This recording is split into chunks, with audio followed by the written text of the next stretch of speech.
Live on Sportsnet, Sportsnet 590 The Fan, Sportsnet 960 in Calgary, and Sportsnet 650 in Vancouver, and of course, Sportsnet Plus. This hour, Real Kyper and Bourne, brought to you by Bet365. Nick Kypreos, Justin Bourne, Sammy McKee, Jake the Snake Schultz, Derek Brandeo. If my boy Sammy's got it right.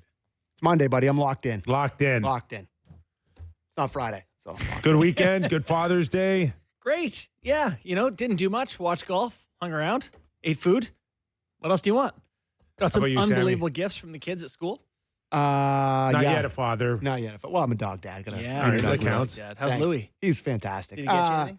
No, he didn't. He took a big dump in the backyard. What a bum. It was great. Watching that golf tournament yesterday, I loved the U.S. Open. Of course, it looked borderline unfair. So it's nice to see these guys look like you and me for once. Speaking of big dumps, Okay. Oilers, Oh, jeez. backs against the wall. Is there any way we can hedge what we could anticipate tomorrow night based on the amount of comebacks that this team has had and their ability to find it when their backs are against the wall? I mean, the last thing I would ever do is tell you the Edmonton Oilers are dead. All they do is punish people who make that statement. You can never say that. They never die easily. So, yeah, I mean, they lost a tough one, but they're in it here, boys. In a few minutes, we'll welcome in Craig Simpson, former National Hockey Leaguer, two-time Stanley Cup champion, and, of course, calling the games for Hockey Night in Canada on Sportsnet. Sammy, relentless is the word that you have to include every time you mention the Florida Panthers. So what do you anticipate tomorrow night? Like Borny said, it's hard to count out the Oilers, but it does feel that they have a lot more left to give than the Oilers do. And it just felt like that game on Saturday night. Didn't it just feel like, you mentioned the Oilers weren't great. Not a lot. I wouldn't say they exactly showed up, and Panthers kind of just went into they kind of went into expert mode, bud. Like they were on a different level. I don't know. And watching the panel Saturday night, and the words that they used to describe the Oilers as, hesitant and not there to start and all of it. It's like, how does that happen? How does... It's a huge moment. I just How? think How are they looks not that way. ready? It looks that way when you can't get where you want to go, I feel like. In Florida's best game, if we've learned anything, is that when Florida's at their best, no one can beat them. When they play their best version, we saw what they did to the Leafs. We saw what they've done to everyone. Every time you're up against a game where it's like Florida needs this one, they win by a hat trick. They have another gear. I don't know. By the way, I wanted to read a James Duthie tweet here, which was just multiple people who are involved are close enough to hear it all say this is the nastiest trash-talking Stanley Cup final they've ever seen. Usually some subjects are off limits. Not here. Everything on the table, pure verbal hate. Wow. Love that. Marchand, Kachuk, Perry, Kane. Okay. You're now going to compare that to what, 25, 30 years, 50 years of the game. It's more people are down there now. More people are and hearing they didn't have that access 10 or 15, 20 years ago. Totally. So it's like it's all new to them, and they're like, ooh, I can't believe he said that. Mentioned his ex-girlfriend. Ooh. Did you get a trophy for, That's true. being the best? But, I mean, you can see Sure. it given the people involved and the back-to-back, the rematch. You can see they've got some history with one another. I'm sure it is. Yeah, They had all the- the talking in the world won't matter if you don't, show up with your best. It's so tough for the Oilers. Not having Hyman. RNH is like, is he available? Is he not? They don't know which way to go with the goalie. The fact that they have 2 wins in the series, given all their circumstances, it's impressive. Turn into Calvin Pickard in one of the biggest games in your the last 25 years of your franchise is Not how you drew it up. tough. And it's not Pickard's been good for them. He was 7-0 going into that game, but you see those flying into the net, you're like, oh boy. Yeah. 7-0, but a lot of goalies would have been 7-0. I'm given going how to good the Oilers I'm going to draw in, and Sammy, you'll probably be happy about this. The Leafs? Yeah, I'm going to Yes. draw in a little Leaf Let's go. comparison to the Edmonton Oilers, where you have your high end talent, and then when you get down to your 10th, 11th, or 12th forward, there is a huge space. Yep. There's distance between 1 and 4. And Florida doesn't have that problem. They don't have high-end skill talent like you would say McDavid or Draisaitl or Matthews when he's at the top of his game, or Marner or Willie Nylander.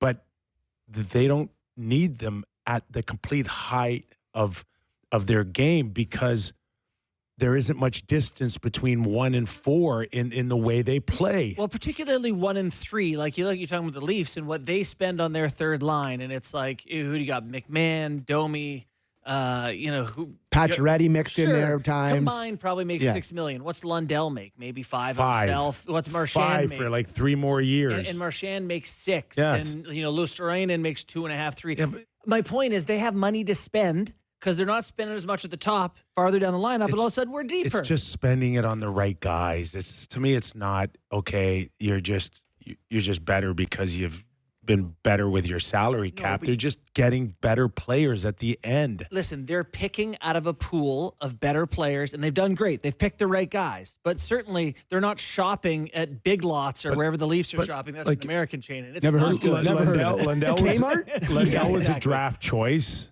Luosterainen was a draft choice. Yeah. They're making good picks.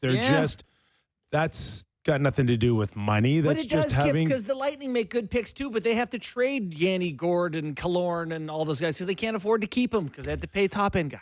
Anyway. Well, they had their run of trading assets, and it caught up to them a little bit more. Yeah. It just has not caught up to Florida yet. Well, when you have to trade a conditional second-round trading, pick right? for a Like Florida doesn't have First a first ballot rounder well. for the next 3 years, if I'm not mistaken. But well, now that they traded Marchand was a second, and it turned into a first, and he's just turned into one of their most, if not their most important But guy. It's crazy. What a game it's he played. He was the best watching best Saturday skater on the night. ice. Watching Saturday night, you go from McDavid to Draisaitl, and then it's like, okay, what's left? A lot of What's Perry. left? Lot of Perry. A lot of Perry. Like you need Perry Yeah. to act like a top 4 forward It's a in huge the ask. NHL. I Huge also ask. think that when you have a team built on having the elite top end guys at the top, they get pulled down. Like they can't sustain that gap between the rest of the league and playoff hockey. And no one can. And I I- understand these guys are unique, the two on Edmonton. And but once Edmonton gets behind early, and they're talking about getting off to a great start is imperative, then it's upon themselves to try more, bigger individual efforts. McDavid coming through the neutral zone 1-on-3, 1-on-4. It's like he's taking it upon himself, going, I'm not getting that support anymore that I had earlier in the playoffs. Therefore, I gotta try a little harder on my own. Yep. But don't take my word for it. Let's bring in Craig Simpson, who's covered this game. Playoffs, the Oilers now in the Stanley Cup Final. Simmer, thanks for joining us, making time, man. How are you? I'm good. How are you guys doing? All right, just simply, are you calling 2 more games in this series or 1 more game in this series?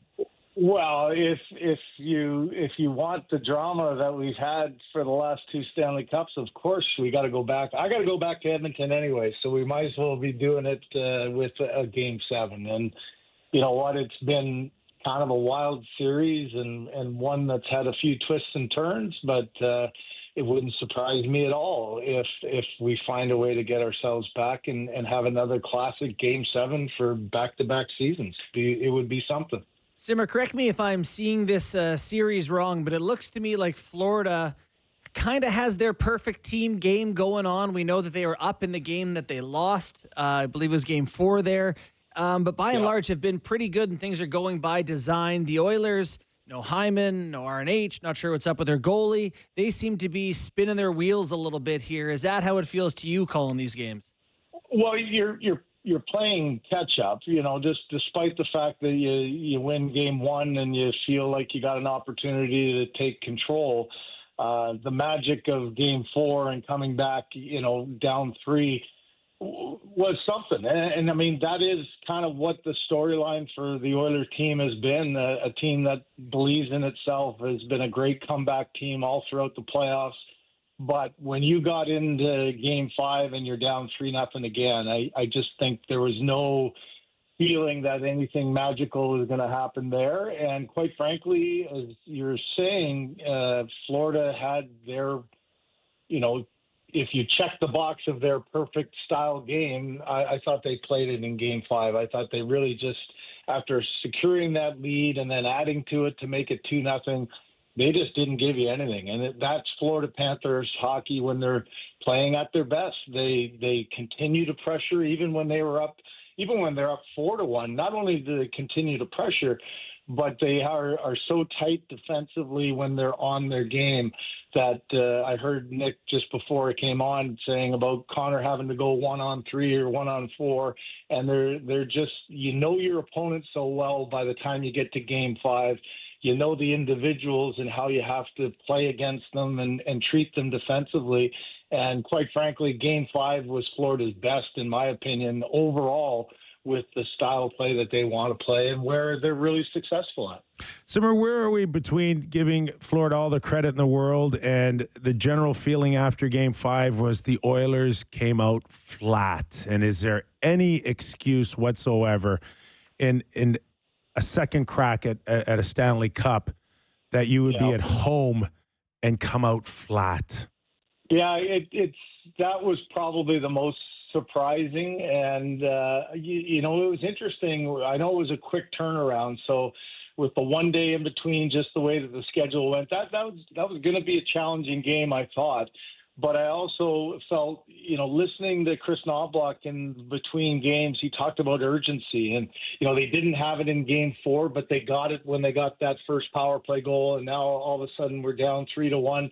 The urgency kicked in, and you see a difference.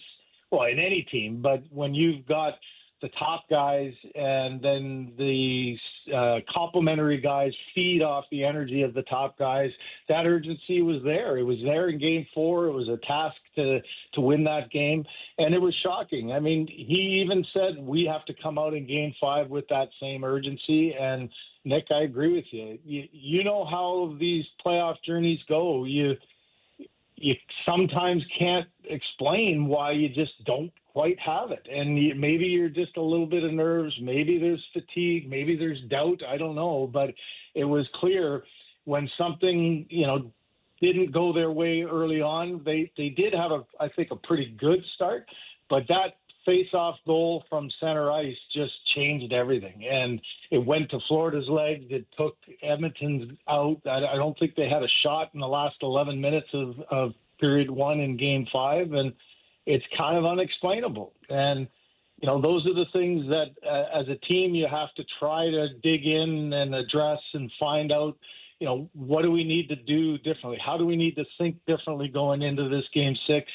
To change that. But wow, you talk about opportunity missed. It was the opportunity that they were really waiting for with that home ice advantage to take control of Game 5, and quite frankly, Florida just took it away from them.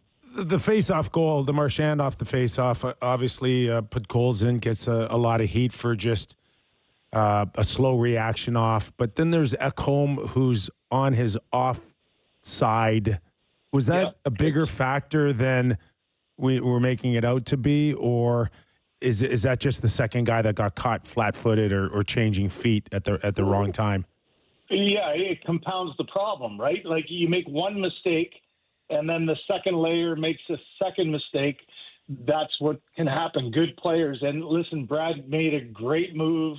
He did everything that you expect a great player to take advantage of those two little mistakes, and they are like it. Both face-off goals are just devastating goals.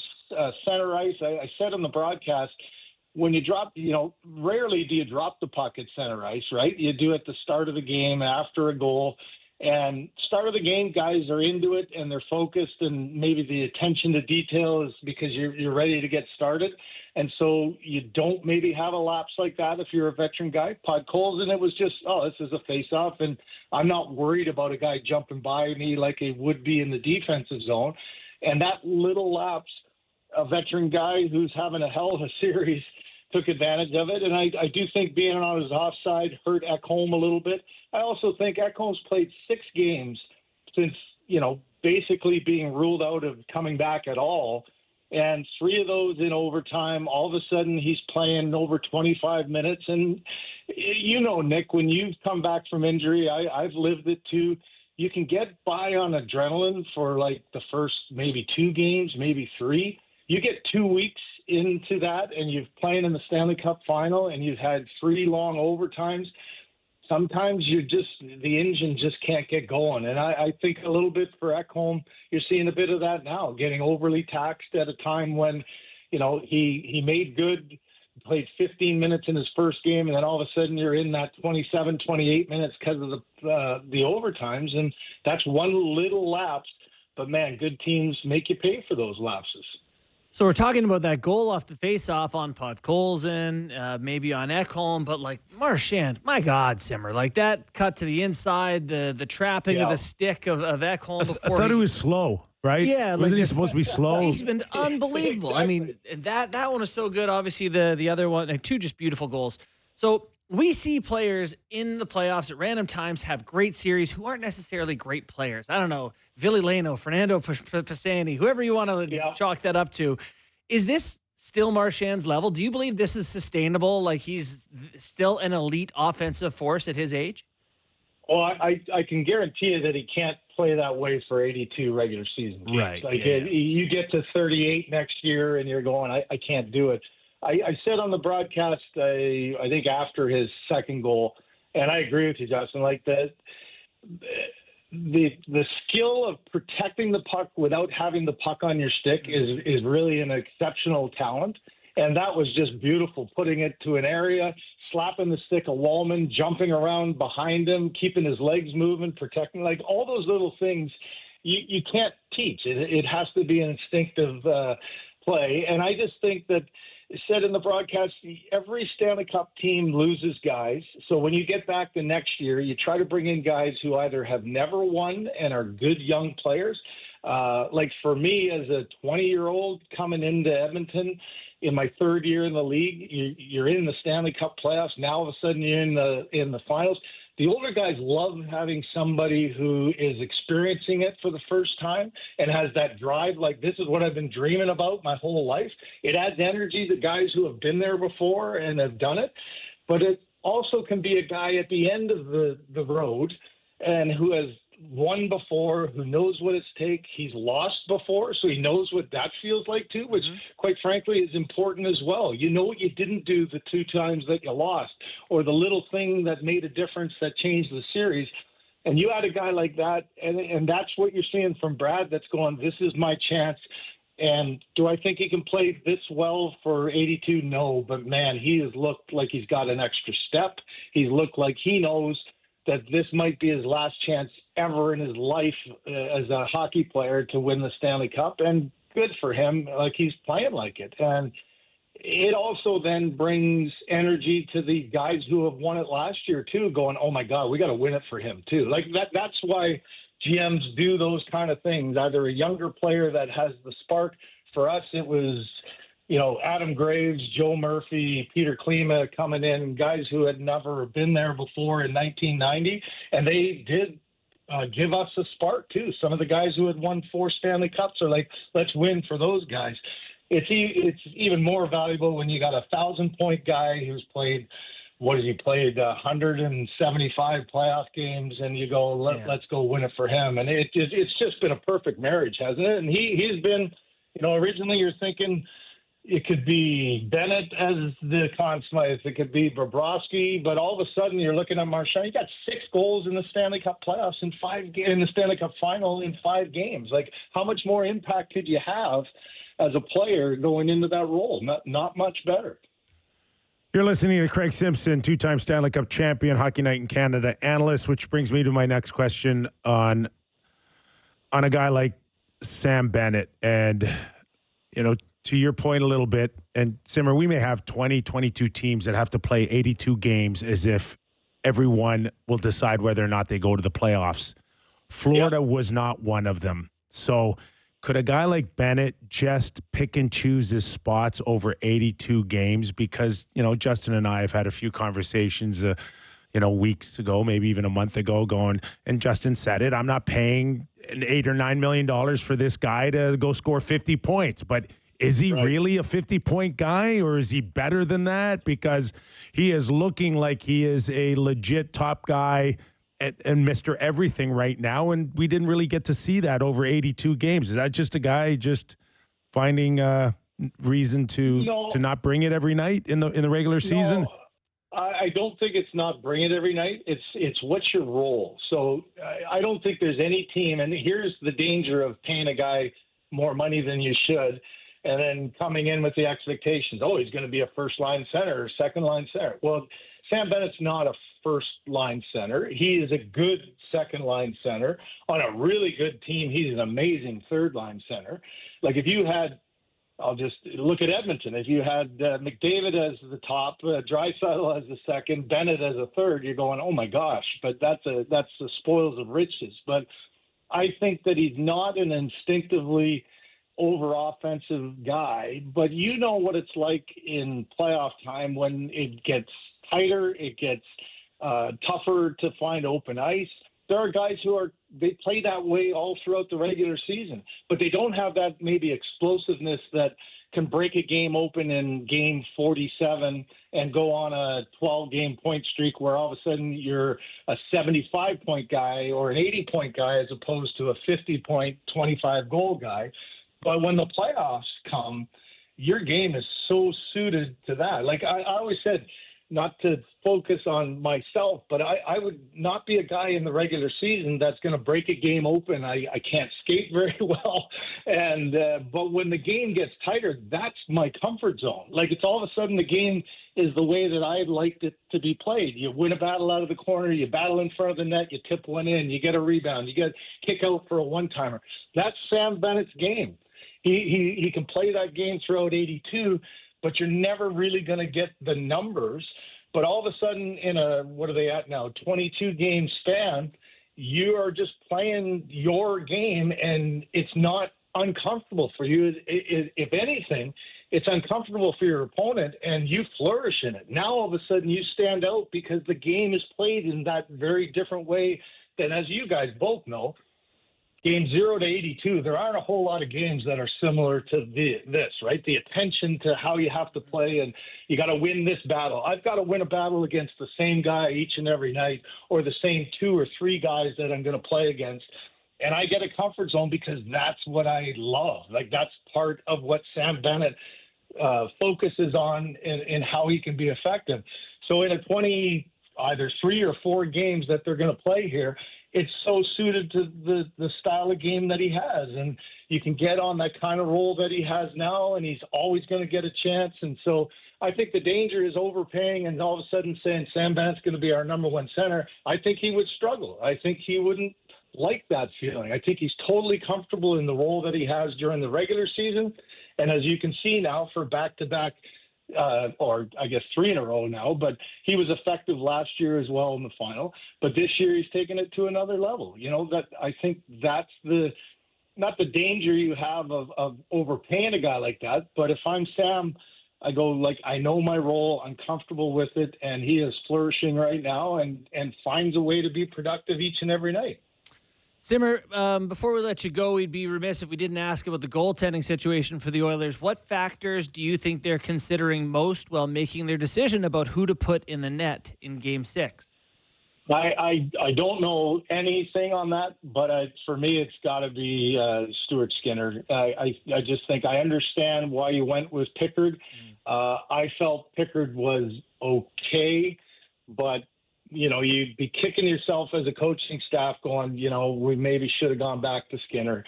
You look at the historical, Skinner's like a home run hitter, right?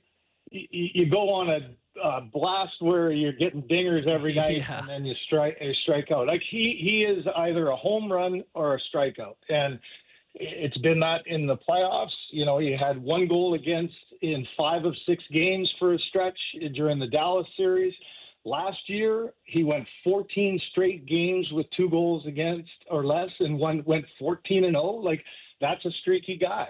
And I think that Pickard, it was probably the right call to go with him in Game 5. I didn't think he was great, and I don't think there's any question that you got to go with Skinner. And if you don't go with him, you probably can't have him back next year. Well, right, yeah. No doubt. You go with him and you give him the opportunity. Can you win 2 games in a row? Yeah, he's done that numerous times. Can he pitch a shutout. I wouldn't even be surprised if that happens. I mean, that really has been his MO, especially during this playoffs. You look at the numbers in the wins and you look at the numbers in the losses, and I guess the best analogy is like a great home run hitter who goes cold. That's been his MO, and I think you got to give him the chance to try to win 2 games in a row. Yeah, you got to go down. You got to go down with the ship on that one. And I totally agree with you, Simmer, that you seal his fate if you go with Pickard tomorrow night. Yeah. Okay, pal. Thanks for the time as always. Have a great call, and let's just hope you've got 2 great calls this week coming up. Yeah, Nick, I got to go back to Edmonton anyway, so we might as well be exactly. doing a game. Yeah, exactly. Thanks, Simmer. All right, guys. Thanks, That Simmer. is Craig Simpson, Hockey Night in Canada. Yeah, it's such a good point. I love the analogy of Skinner as a home run hitter. They're going 3 true outcomes, just 2 true outcomes with him. Win or lose? It's going over the wall, or he ain't hitting it, he ain't touching a pitch. Yeah. So, got to hit a couple home runs. You got to send Barry Bonds up there And, in these games, don't you? I think a loss seals his fate too, right? Yeah, we can't win with him. You can't go 2 in a row. You His cannot Oilers' lose. future is Can't on the lose. line. Can't lose 2 finals That's in a high row stakes. as a starting goalie.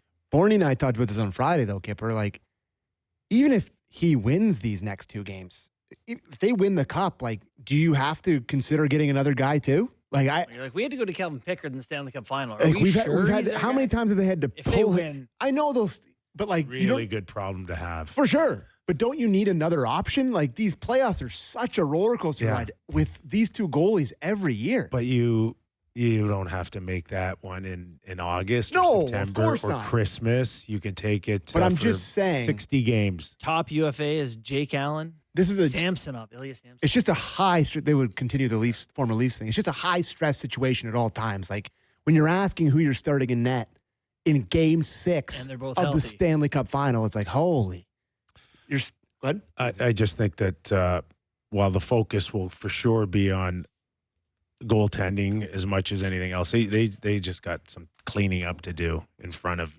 whoever's in net. Yeah. And I really like Bouchard. I do. Absolutely. And I can't believe how much I've come around on I him. get the value, but oh my God, was he horrible in Game 5? Yeah. I mean, anytime your top guy plays a ton against a good team, Yeah. there's going to be nights it ain't pretty. But there were some times when I would watch him, even on a power play, go back, and I don't know who the penalty killer was, but he's giving up the inside to go get the puck first, and he actually peeled on the outside and watched a Panther go get the puck first, and I'm like, that you cannot find one Florida Panther that would ever bail on going to get the puck first, not one. And that to me was just not a good sign. It feels remarkable that it's just 3-2. Like, it feels like Florida has controlled so much of the series. It feels like 3-1 because of that insane comeback. Like, that felt like the series was over after the first period of Game It 4. feels like 4-1. Yeah, it feels like it should be. Yeah. But we're heading back to Florida, and I'm sure. I don't know. Win one game, man. Hockey's stupid. Win one game, and then you have a What Game was it? 7 on home ice. Boston won Game 6 in St. Louis to bring it back to Boston. Well, And then St. and Louis still- you know, to make it about the Leafs again, they went in, they won a huge game there, 2-0. This Right? is playing out. Like nobody saw that. Nobody saw the Leafs going in, coming off an embarrassing Game 5 Uh-huh. to shut them out 2-0, Maybe see the what- best game in the Matthews Marner era You by see what, like the way they uh, played. without a doubt. Yeah. See what Kachuk said today? Yeah, I did. He said that they knew outside of the Oiler rematch in the final that their toughest series would be the first one against Tampa Bay. And it's like such a I respect the hell out of such it. a randomly slanderous. So 6 teams in NHL history have won Game 6 on the road to force a Game 7 in the Stanley Cup Final, with the most recent instance being the 2019 Bruins, the Lightning in 2004, 2001 Avalanche, 64 Leafs, 45 Red Wings, and 42 Leafs. And the other one is 4 of those teams went on to win the Cup. The Oilers can become the second team in Stanley Cup playoff history to force a Game 7 in consecutive Stanley Cup Finals. The only other team to do it is Montreal versus the Red Wings in 54 and 55. So there's a little bit of what's at stake. 54, 55. Yeah. Who could forget them? The star in New Zealand alone. That hasn't happened a lot. Yeah. So there you go. Anyways, All game right. time? Game time. Do it. It's game time presented by Bet365. Visit the app for latest odds and find out why it's never ordinary at Bet365. Mr. 19 Plus, Ontario only. Hey, what do you think? Please JJ play Spawn responsibly. was? Sorry, what do you think JJ Spawn was pre-U.S. Open? I could probably look that up. But, you don't need to. I would probably say in the 60 to 1, 70 to 1 range. Yeah. Do you guys Maybe watch any of that? I fell asleep. You were What did you the- really? Yeah. I did. Busy couple days or what? No, it was the stupid rain delay. Kipper, they I came was- back at 5:40 p.m. How long was the rain delay? Like an Too hour? long. Yeah, plenty of time to fall asleep. Yeah. But it's funny, like Gunner, I did a golf show with him today, and shameless plug. He said he woke up from a nap and they were showing Tiger Woods at the U.S. Open. He's yeah. like, what the hell? What year is this? I forgot that Tiger made like a 60-foot eagle putt Yes. to win. Yes. No, it was to take the lead it on was only Saturday. Yeah, it was. Oh, it was on Yeah, Saturday. No. That was Saturday. Yeah. Yeah, and he was +2 at the time or something. Yeah. Whatever it was, Anyways, it's crazy. checking in on the Conn Smythe because Simmer mentioned that the Marchand is now the second favorite at +450. Sam Bennett is minus money, -200 for Sam Bennett. If you think that the Edmonton Oilers are going to come back in this series, you'd have to think that either one of Connor McDavid or Leon Draisaitl are going to be otherworldly in these next two games. You're never going to see a better price for Connor McDavid than this at +700 for the Conn Smythe. Leon Draisaitl +750, and then it falls off a cliff. So Bet365 is thinking it's either going to be Bennett, Marchand, Connor, or Leon, and that seems right. So that's that. And then the line for tomorrow night, the Florida Panthers are heavy favorites. -150 tomorrow night. The Edmonton Oilers +125 on the other side of the money line. So Can't kill the Oilers. Bet365 is thinking that tomorrow night cockroaches. could be the night. Anyways, that was Game Time presented by Bet365. Visit the app for latest odds and find out why it's never ordinary. Bet365, it's 19 plus. Ontario only. Please play responsibly. So, for Conn Smythe, quick conversation before we go to break. Yeah. Okay. If we were to split up 4 rounds and we were to give a percentage of importance in each, Love this is question. it 25, 25, 25, 25? Is it 15 and then a gradual up to the final? So It is. where is Marchand to steal this Conn Smythe if, in fact, they win in Game 6? Where is he with his performance in the final that he could actually steal it from Sam Bennett, who basically had it wrapped up prior to Saturday night? Love that question. 15, 25, 30, 40. I think my math is good on that. Like, does that get us there? It does. You nailed it. No. I don't know. Close. We're- I think I might be 110. I'm not here Anyway. because I was an athlete. It actually does. It's not right. 10, 20, Should 30, a 40? Stanley Cup Final have as much as half baked into a Conn Smythe announcement? I think that's reasonable. Yeah. 50. Jake just buzzed me here and said your math was 115. So, How about 10, 20, 30, 40? 10, That's right. That's okay. I think that's severely underselling how long of a grind it is to playoff win all those. Like, I think maybe it should be 30% in the final. Mm-hmm. Like, the thing that you with the NBA that I hate, it's like, oh, it's the finals MVP, and that's like they do the Eastern Conference MVP in the final thing. But like, I like how every round like is the incredibly NBA's important. way. You do? I No, do. I think it really matters. Like, every round Yeah. is so hard to Like- get there. I don't know. First round may be the hardest round at times. I lean towards Sammy. Like, Florida wins tomorrow night. Marchand's got another goal. Bennett doesn't. 2 points. I'm still For Marchand to leaning get there. towards Sam Bennett. I don't know. I think it's Bennett too. Bennett to me has been the bulldozer, Yes. clearing the way for them to file in behind him. To me, he's Over been 2 months. Their personality, he has defined who they are. Yeah, Love I it. agree. And he also eliminated Stolarz early, which helped. Oh, yeah. All right, let's take a quick break. And when we return, we'll chat up a little bit on the Olympic rosters that have been released, at least the first 6 names. And I got a beef with one guy not being there. Oh, I'm I wonder sure who it you is. do. Can you guess? Yes, yes. I can. That when we return to Real Kyper and Bourne. As a reminder, this hour of Real Kyper and Bourne brought to you by Bet365. Nick Kypreos, Justin Bourne, Sammy McKee. All right, Sammy. You love this stuff, right? The Olympics, baby. 2026, just around the corner. And 12 of the countries that have qualified February have revealed 6 of their rostered players. A lot of big names. Why? Because they, I don't know, want to sell T-shirts, T-shirts, hats, buttons. Buttons big anymore? I think they were when I played junior hockey. I don't know. Like, name the guys that are surprising then ahead of time. It's like, oh, yeah, Sid and Connor and McKinnon are going to be on the team. Wow. All right. I kind of teased a little bit that one name that was missing I wasn't very happy with. Can you guys guess? I think you want us to guess Mitch Marner, but I think you're going to say Bennett. No. I think Marchand. No. Who? USA. Oh. I didn't even look at the USA guys. Yeah, who's on that team? Marner, Bennett. I get it. I mean, I thought Josh Morrissey should have been one of the first 6. But where on the USA team is the MVP of the league? No Hellebuck? No Hellebuck.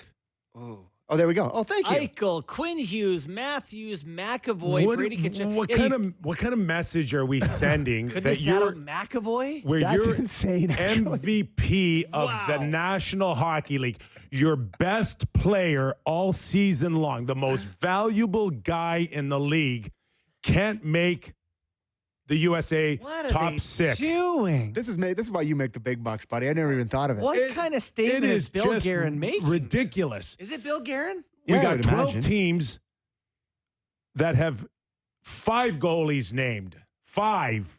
But we can't add the MVP to the NHL this season. And it's not like he was bad in the Four Nations by any stretch. So this is what it's going to stop. High glove didn't look great on the winner. You can't name a goalie MVP anymore. You can't. Just because you think people don't trust that it's real, that they're sustainably great. Correct. This is a huge message by keeping them off. That just this is why we don't. This is why we don't give the award to goalies very often, because we don't really like goalies. The U.S. has the unique predicament that Jake Ottinger is elite, Thatcher Demko can be elite. Is there another one? Buddy, I would dream MVP. Yeah. MVP, not Ottinger. Not anybody else. But listen. First MVP to win since Carey Price. Price. Playoff blemishes that are impossible to ignore. Is there a chance that he's not going to make the team? Well, let's just. My God. Buddy, I just gave you 2 guys that could outplay him until Christmas and easily make the team ahead of him. So, is there a third American Just goalie? give him the Vezina and keep him off the MVP list if you can't add him to the face of this tournament. All right, let's look for American. I hope goalies. they start him. That's my take. You hope they start him? Well, I that's hope Connor probably what Hellebuck they're starts. thinking too. I hope he starts. Who we got for other Americans, boys? Swayman, Swayman, Dustin Ottinger, Wolf. Demko. Dustin Wolf. He's not a lock. Not a lock. An MVP of the National Hockey League Correct. in the year 24-25 is not a lock. Couple of yucky Right. playoff performances. If he has a bad start to the next year and 3 other guys are great, then people are going to go, why would you lock him in? Elvis Merzlikins is a lock. Well, yeah, who's he play for? Latvia. Luxembourg. I All don't know. right. Probably not in the tournament. Saros is a lock. Lock. Yes. But Hellebuck, we're not too sure of. Were you surprised Bennington didn't get the courtesy? Yeah, I'm not overly surprised. Okay. Yeah. That one, he doesn't have the clout of I just or the attention of We are Hellebuck for me. waiting for a Canadian goaltender to emerge and really take the reins for Canada. I know Hellebuck. The one thing with Bennington, though, he has shown he can handle the pressure, which to me is half the battle. Mm-hmm. After that, Aiden Hill, Darcy Kemper, Logan Thompson, Sam Montembeault, Blackwood, Bennington, Skinner. Let's do Skinner. You like him? Anyway. Canada, no real Sam Reinhart. Didn't have a great Four Nations, but he's in a Stanley Cup Final right now. So Braden Point. Mitch, no brainer. Marner played great in that Four Nations tournament. He could have easily been on Team Canada's top 6. Sure. Yeah, Easily. but if you're looking at big game players and whatever. Reinhardt's been in all these events and all these games and all these finals, and scores a couple last night. Selke Trophy votes to go with how many goals he got in the last couple of years? Marner's 90? performance in the last game, it wasn't big enough. It's so funny because I didn't think Marner played well in the Four Nations faceoff. I thought he had two massive moments. I was good, I thought he was clutch. good in the second half of the final, and good in the overtime against Sweden. But I mean, it was hard to be good in that tournament. Quite frankly, like there's a lot of really good hockey being played. So, Speaking of the Leafs, you want to talk about the Leafs? So, what are you hearing now, Sammy? I saw a tweet from somebody who was listening to CJ on TSN radio talking about like that they're looking at the Tavares deal, like the Yanni Gord deal, like for 6 years, but like it's definitely going to be more than $5 million. I think I saw. It's like, can everybody just take a quick breath and This can't be true. And a step back? It's like, that's too much and too long. It's just, I'd rather pay him high AAV for a short period of time than that. It is come kind of off the Chris Tanev. They gave Chris Tanev 6 years, did they not? Yeah, but like for 4.5. Yeah, for 4.5. Oh, but who's the more important to the Leafs? Yeah, Tanev. Oh my God, right not even close. You can't take away. What did he end up with? 38 goals and 70 points. Buddy, you can't sign Tavares to a 6-year. I'm not thrilled about it either, and it's a message to me whether Marner leaves or not. We all know that it's very close to him leaving. You're not going to win a cup with Tavares being a top player, but he's also going to help you make the playoffs. So which one? To me, it's more of a message of protecting a playoff spot than it is thinking that you're going to win with him in the next few years. I'd rather they paid him too much for 2 years or 3 years or something. Like, good Lord. How can you say we're going to change the DNA of this team and then bring back one of the core pieces of DNA that has been there when they can't get it done? It's not even about that. It's like the whole DNA thing is like giving in to these guys' needs and not being tough negotiators. And, don't the Leafs have all the leverage here? Doesn't he want desperately to stay? Like, to me, it can't start with a 5 for me to be satisfied. To me, I'm not even sure about the importance of term or money than I am that if this thing goes south, JT, if we want to commit this money to me, to you, you can't lock us in.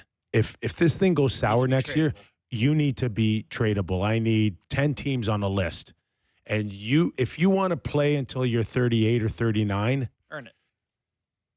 You got to allow me to come back to you and say, we gave it a try, but I need younger players. I need picks. I need to use that space for something that we're rebuilding on. And you have to move.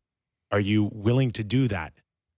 And if the answer is yes, then work on a trade, because Tavares, if his game falls off, it will still be in the Brad Marchand. I can get a first, a second, a prospect. I can get some real value here. You think? But he 38 goals. I understand, but he's not 38 goals. I know, but I know Tavares has had an unbelievable career, but I'm not going to put him in the same conversation as Brad Marchand. I'm not talking about player-wise. I'm talking about what value you could get back. Sure. Marchand got greatly undervalued. He got undervalued because he picked his spot. Yes. That's why. Yeah.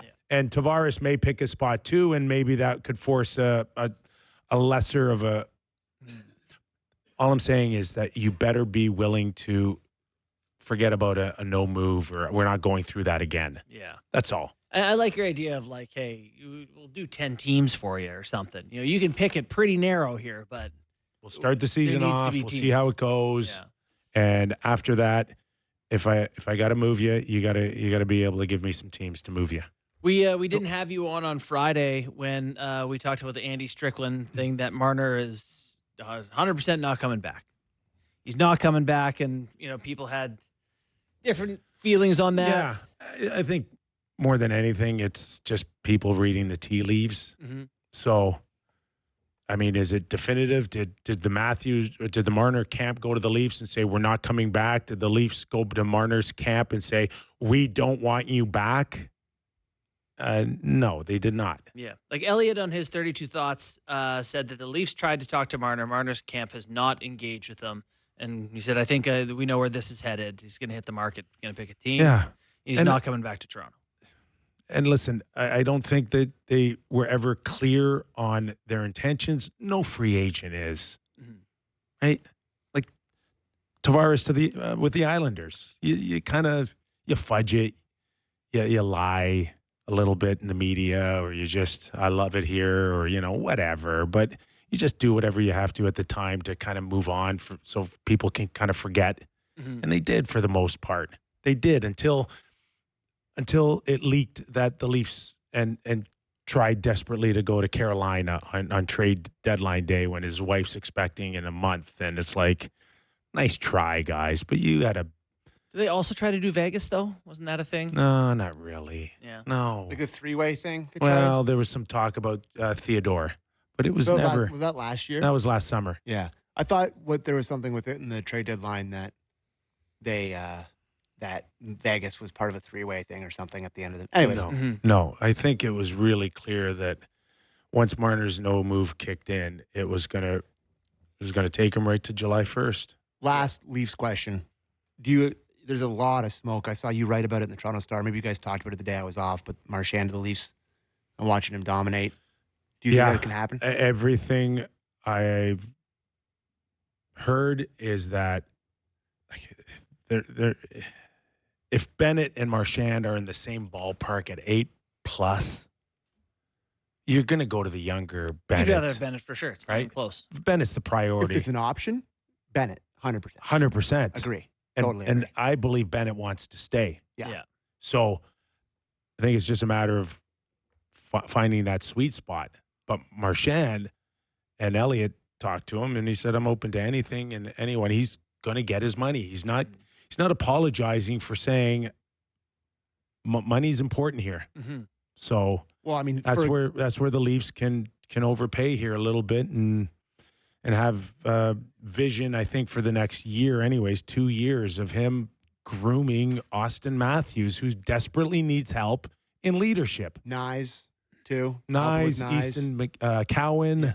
All these guys. So all these guys could use a little Marchand kind of attitude. Yeah. It is funny that, like, if you do the Marchand thing for the Leafs, like you are once again all in. Like, you're not. This is not some sort of long game, whatever. It's it is a long game. To me, it's a long game. It's like Marchand's 30. Marchand's not. He's not going to solve a Stanley Cup drought next year. They're not good enough. They're still not good enough. But what he can do is he can start spreading the word here a little bit on what it takes to win and how to show up. And Willie, you can't win playing like that. You can't just go and do whatever you want to do. You got to, whatever it is, he's got the voice that can do that. Tanev started something, but Tanev needs help in that room. Yeah. Marchand can help Tanev a lot. Yeah, I'd be curious to see who else is available via trade for the Leafs, right? Because UFA-wise, it's not, I don't love, you're not replacing Marner just with UFAs, so. Depends who's out there. You got a trade board out or what?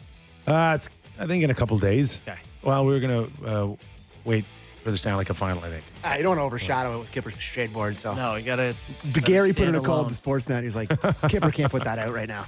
We're trying to have a final here. Our thanks to Craig Simpson. He's calling the game tomorrow night. Game 6. Stanley Cup Final. All right, boys. Quick hour, eh? Fastest in hockey, baby. Game 5 NBA Finals on Sportsnet tonight if you want something to watch. Enjoy your night. Right back at it tomorrow night, Game 6. Thanks for watching. Thanks for listening.